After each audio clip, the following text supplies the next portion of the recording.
So this one kid just projectile sneezed all over me today.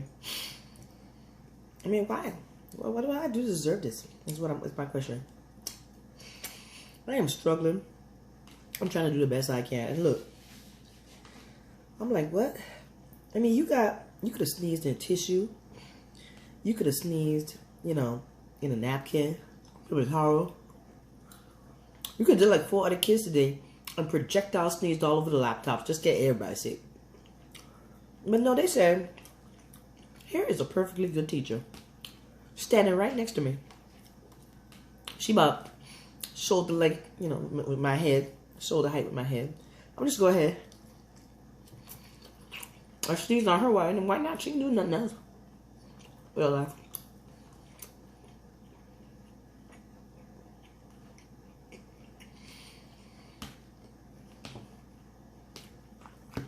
That's what I'm saying.